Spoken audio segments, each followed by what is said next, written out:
भविष्यामध्ये शेतकऱ्यांनी त्यांची ताकद वाढण्यासाठी अशा सगळ्या कार्यकर्त्यांच्या पाठीशी उभं राहिलं पाहिजे असं तुम्ही म्हणा, अशी भूमिका तुम्ही घ्या.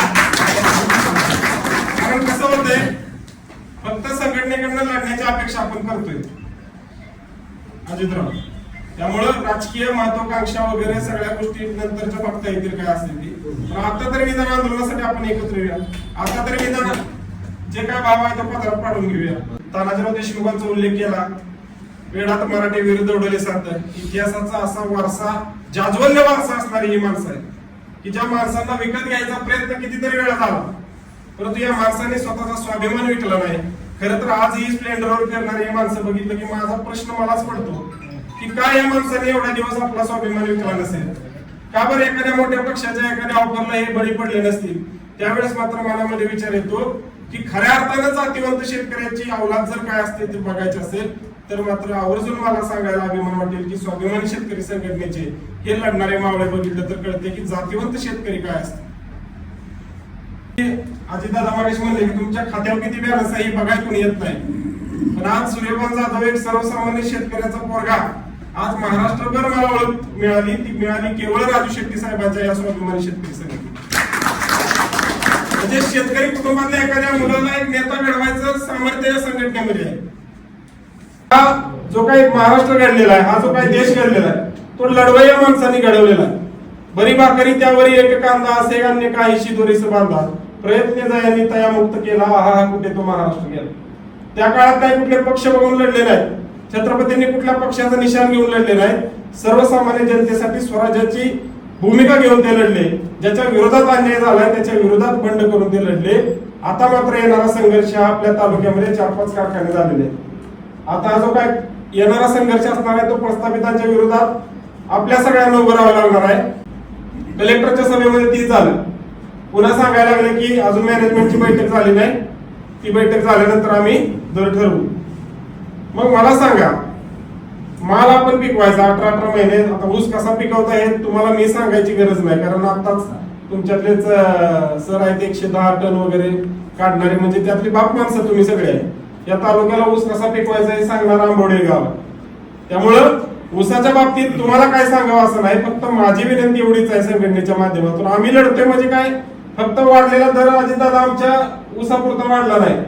आज कोट्यावधी रुपये शेतकऱ्यांच्या घरामध्ये गेलेले आहेत आणि ते मिळालेले सगळे पैसे काय आपण कुठं स्विस बँकेमध्ये ठेवणार नाहीये, तर ते पुन्हा वडूच्या मार्केटमध्ये जाणार आहे, सातारच्या बाजारपेठेत जाणार आहे.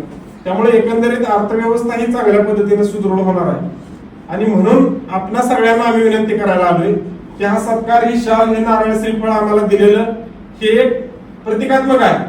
पण खऱ्या अर्थानं आम्हाला तुम्ही जर सोबत दिली दादा, खऱ्या अर्थानं आमच्या खांद्याला खांदा लावून एक 5-10 मावळे या आंबोडे गावचे उद्या आंदोलनामध्ये आमच्या सोबत आले तर अजूनही आम्हाला लढायचं नेट येईल. कारण आपल्या डोक्यामध्ये काय चाललंय ह्याच्यापेक्षा या लोकशाहीमध्ये आपल्या मागे डोके किती आहेत ह्याला फार महत्व. की जोपर्यंत आपल्या बांधावरचा, आपल्या हक्काचा माणूस अजितदादा लढणारा कोणतरी तिथं पुढे येत नाही, तोपर्यंत मात्र आपल्या सर्वसामान्यांचा विचार करणारा, आपल्या गावाला खऱ्या अर्थानं मोबदला देणारी व्यवस्था त्या ठिकाणी निर्माण होणार. सांगायला आम्हाला अभिमान वाटतो की जो लाल बिला छातीवर लावून आज महाराष्ट्रभर आम्ही फिरतोय, लढतोय. आणि म्हणूनच आमच्यासारख्या सुशिक्षित पोरांना असं वाटतं शेतकऱ्याच्या की unless lion tells his own story, hunter will always be a hero. जोपर्यंत सिंहाचा छावा स्वतःची कहाणी स्वतः सांगत नाही, जोपर्यंत त्याची जी काही अडचण आहे ते स्वतः मांडत नाही, मग शिकारी येऊन सांगणार की जंगलामध्ये कशा पद्धतीचं सिंहानं चुकीचं काम केलंय आणि मग त्या सिंहाला फाशी द्या, अटक करा, त्याच्यावर कारवाई करा. म्हणून आपल्यासारख्या सर्वसामान्य शेतकऱ्याच्या पोरांनी पुढे आलं पाहिजे. सगळ्यांनी मागाच्यापासून सांगितलं, तरुण मंडळी बरीचशी दिसत आहे. ठीक आहे, कायदा सुव्यवस्था पाळण्याची जबाबदारी सगळी आमचीच आहे असं गृहीत धरूया.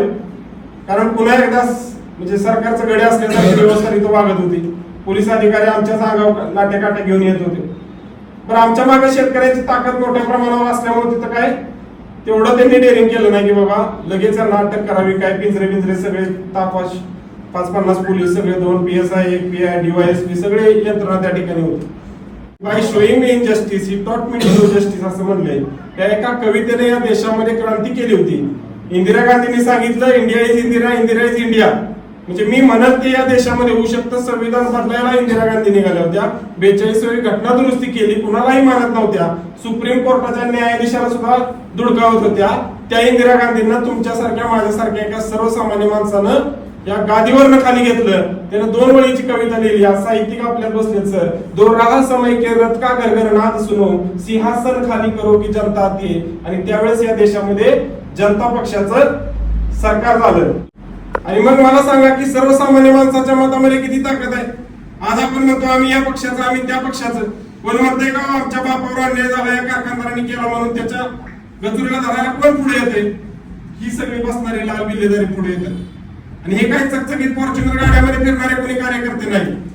आज तानाजीराव देशमुख भोसऱ्यावरून आले, 2 व्हीलरवर बसून आले. यांची वडील तिथे भोसऱ्यावर चौकीच्या आम्हाला बैलगाडी लावायची आडवी आणि त्या ठिकाणी चक्का जाम करायचे.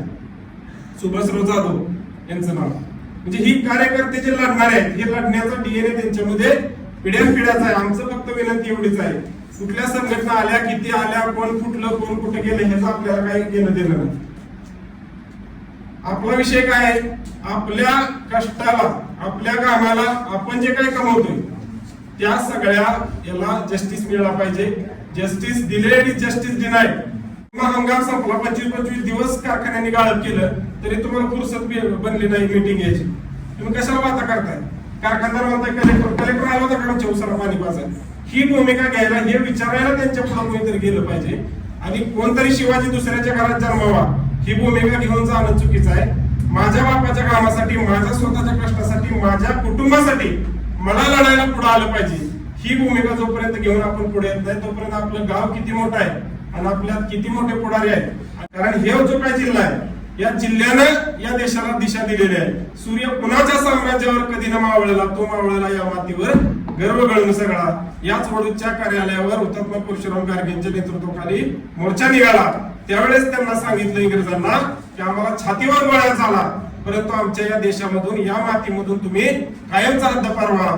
ते सांगणारा हा क्रांतिकारकांची भूमी असणारा आपला भाग आहे.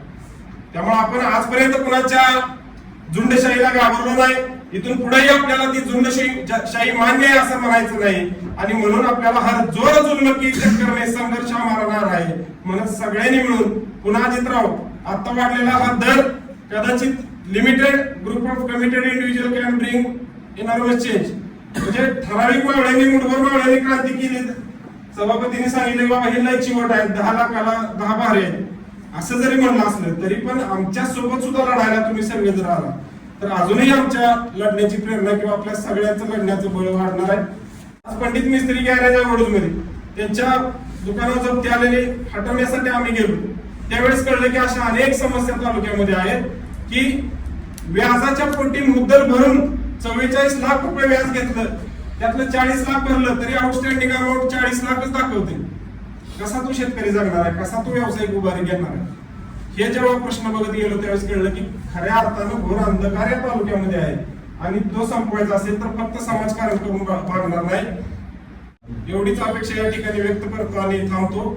समस्त आंबोडेकरांनी एवढा सन्मान या ठिकाणी दिला, बोलवून खऱ्या अर्थानं तालुक्यातलं मला वाटतं आता आंदोलन झाल्या पहिलंच गाव आहे की ज्यांनी एवढ्या आपुलकीनं बोलवलं. तुम्ही असं जाणलं आतून की बाबा खऱ्या अर्थाने चांगली काहीतरी आंदोलनाची सळी उभी राहते, चांगलं काम उभं राहते आणि त्या कामामध्ये कुठेतरी ठीक आहे लढायला वेळ नसेल मिळाला पण लढणाऱ्या मावळ्यांच्या पाठीवर थाप मारूया हा सुद्धा विचार फार महत्वाचा आहे. आणि त्याच्यामधून आमच्या सुद्धा लढायची जबाबदारी वाढलेली आहे असं मला वाटतं. एवढंच बोलतो आणि आपल्या सगळ्यांची रजा घेतो. धन्यवाद.